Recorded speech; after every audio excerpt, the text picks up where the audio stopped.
दोस्तों, आप सबका हार्दिक स्वागत है आज की वीडियो में। आज की वीडियो में मैं आप लोगों के लिए लेकर आई हूँ कली हनुवाणी की पहली सीरीज। इसकी पूरी सीरीज सुनने और पढ़ने के लिए चैनल को सब्सक्राइब करें ताकि आने वाली सारी वीडियो आप सभी तक पहुँच सकें। दोस्तों, आज मैं उन महापुरुष के बारे में आपको बताऊंगी जिनकी वजह से हनुमान जी की दिव्य वाणी हनुवाणी हम सब तक पहुँच पाई है। उनका नाम हनुदास है। हनुदास जी के आरंभिक जीवन में वे हनुमान शब्द से अनजान थे। उनका जन्म तो हिंदू परिवार में ही नहीं हुआ था।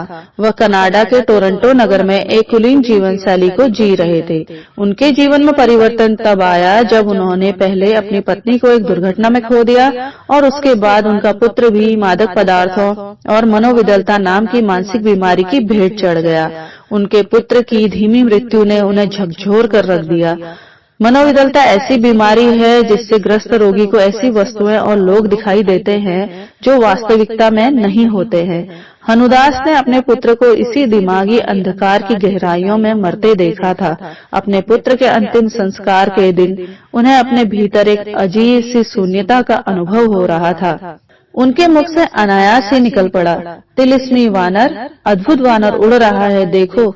हनुदास जी जिस गाड़ी में थे उसी के पास से एक और गाड़ी रास्ते पर चल रही थी। उन्होंने उसी गाड़ी के ऊपर एक विशाल घने बालों वाली आकृति को सहजता से मंडराते देखा था। उस अद्भुत वानर की आकृति सजीव आकृति थी, गाड़ी के साथ साथ और गाड़ी की ही गति में उड़ रही थी। उस आकृति का शब्दों में वर्णन करना असंभव है। अपने भाई हनुदास की ऐसी बातों को सुनकर उनके भाई ने उत्तर दिया कि ऐसा कुछ नहीं है भाई, वहाँ आपको विश्राम की आवश्यकता है। उनके भाई ने सोचा कि पुत्र की मृत्यु के कारण उन्हें पागलपन का कोई दौरा पड़ रहा है। भला किसी मानसिक रूप से स्वस्थ व्यक्ति को वानर उड़ते हुए क्यों दिखाई देंगे? अपने भाई का उत्तर सुनकर हनुदास जी को यह बात अटपटी लगी। उन्होंने अपने भाई पर अविश्वास भरी दृष्टि डालते हुए कहा, ऐसा कुछ नहीं है का क्या अर्थ है? उन्होंने फिर कहा, ध्यान से देखो। लेकिन इतना कहने के बाद उनकी वाणी अचानक थम गई, क्योंकि खिड़की से बाहर जब उन्होंने फिर से उस गाड़ी की छत पर नजर डाली तो वह छत पूरी तरह से खाली थी। वहाँ बस एक भगवत ध्वज था और उस ध्वज पर उस दिव्य प्राणी जैसी आकृति अंकित थी। वह आकृति कोई और नहीं अपितु चिरंजीव देव हनुमान थे। उस गाड़ी में एक दिव्य पुरुष थे। उनके शांत चेहरे पर लंबी दाढ़ी थी। आगे चलकर वे महापुरुष हनुदास जी के गुरु बने। इस घटना के कुछ महीनों बाद हनुदास जी अपने नगर टोरंटो में अपना सब कुछ छोड़कर और अपनी पुरानी पहचान त्याग कर भारत आ गए। फिर गुरुदेव ने उनको नया नाम दिया था हनुदास। इस नाम का अर्थ है ऐसा मनुष्य जिसे अपना जीवन हनुमान जी को समर्पित कर दिया हो। हनुदास जी ने उड़ते वानर के दृश्य को गुरुदेव के सामने संदेह भरे शब्दों में वर्णन किया। इसीलिए गुरुदेव ने उड़ते वानर के दृश्य को बताते हुए कहा था, हनुदास, वह आपका मतिभ्रम नहीं था। उस दिन आपने सचमुच में चिरंजीव हनुमान जी के दर्शन किए थे। गुरुजी बताते हैं कि दुख व ज्ञान से ग्रस्त आत्माओं को वह सही राह दिखाते हैं।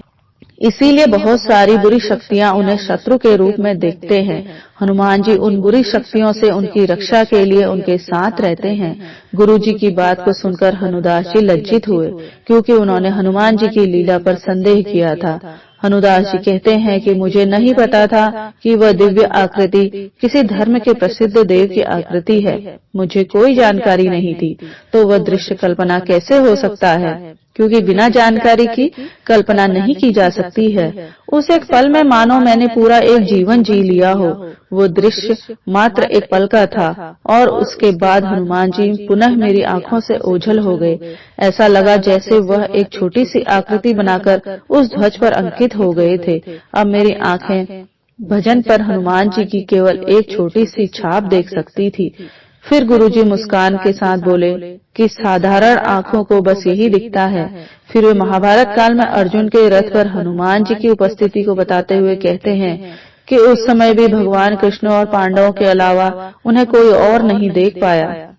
गुरुदेव ने आगे बताया कि केवल पवित्र आत्माएं हनुमान जी को देख सकती हैं। जब आप अपने पुत्र का अंतिम संस्कार करके लौट रहे थे, तब आपका मन पूरी तरह खाली था, बाहरी संसार के झंझट से एकदम अलग था। जिस समय आपने हनुमान जी को मेरी गाड़ी के ऊपर उड़ते देखा, उसी समय आपका मन फिर सक्रिय हो गया। इस कारण हनुमान जी आपको दिखाई देने बंद हो गए।